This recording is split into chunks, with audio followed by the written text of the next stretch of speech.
What's up YouTube? Today I'm going to showcase an endgame hybrid build for the Magicka Sorcerer, also known as MagSorc. This build is capable of pulling over 114k on the parse dummy. I will be using mythics and trial gear, so this is not a beginner friendly build, but rather more for endgame players. The only downside of hybrid builds is that you're going to be lacking in stamina and or penetration, so these builds are optimally run in an optimized group. With that being said, here we go. So starting off in the character sheet, I have 64 points in a Magicka, and I'm running the Thief Mundus. For the race, I'm a high elf. I think high elves are probably the best right now for Magicka DPS. For the food, we're going to be running Clockwork Citrus Fillet. A cheaper and almost just a good alternative would be Witchmother's Potent Brew. And lastly, if you're parsing or need sustain, then you can always run Ghastly Eyeball. For the potions, we're just going to keep it super simple and run Essence of Spell Power. This is because you don't have access to any of these buffs. Make sure you have 3 points in a medicinal use to benefit from the full duration of the potions. So starting off with CP, we're going to be running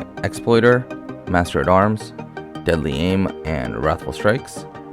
For the red CP, Boundless Vitality, Rejuvenation, Siphoning Spells, and Sustained by Suffering. So for the gear, we're going to be running 5 pieces of Kinra paired with 5 pieces of Reliquin, 1 Maelstrom Greatsword, 1 Crags and Light, and Harpooners. So breaking it down in the main hand, we have a Flame Damage Kinra Dagger Nirnhoned. On the offhand, charged with a poison damage enchant, Kinra Dagger.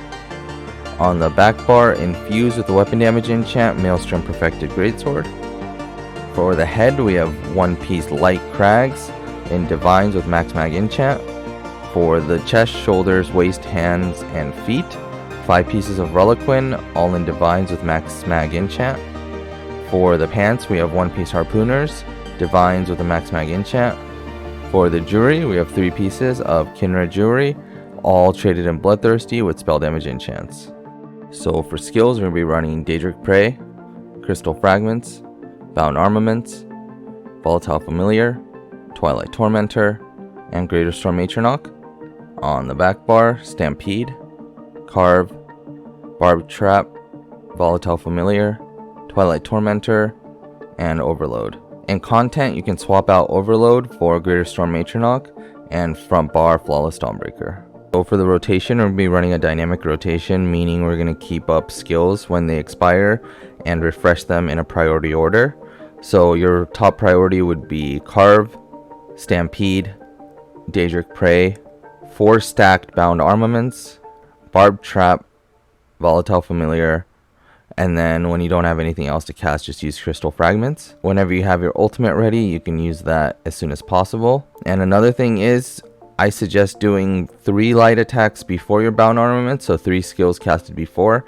And then on your 4th one, hit light attack Bound Armaments, so you get a 4 stack Bound Armaments. For the opening rotation, I just cast Bound Armaments, Volatile Familiar, Twilight Tormentor, drop Atronach, go up, Overload, and then Trap, and then just start the rotation. So closing thoughts, first off, Coral Riptide is supposed to hit harder and definitely better for AoE fights, but you do have to maintain your stamina, which this build requires a lot of stamina, so it's not too difficult, but it's going to take some practice and maybe some tweaking of some skills. If you don't want to run two-hander and daggers, you can always go Inferno, and I did a parse on that. I think it was about 105k, so you do lose about 8-9k DPS. In terms of flex spots, so I think Bound Armaments is probably a good flex spot, especially if you're having trouble sustaining your stamina with it. You can run something else. I've tried a lot of different skills instead of Bound Armaments, but Bound Armaments was just hitting the hardest. And one last thing, so Harpooners isn't always viable, so make sure you swap it out depending on the content. And I think that wraps it up. As always, thanks for watching the video. If you have any questions or comments, feel free to leave them in the comment section down below.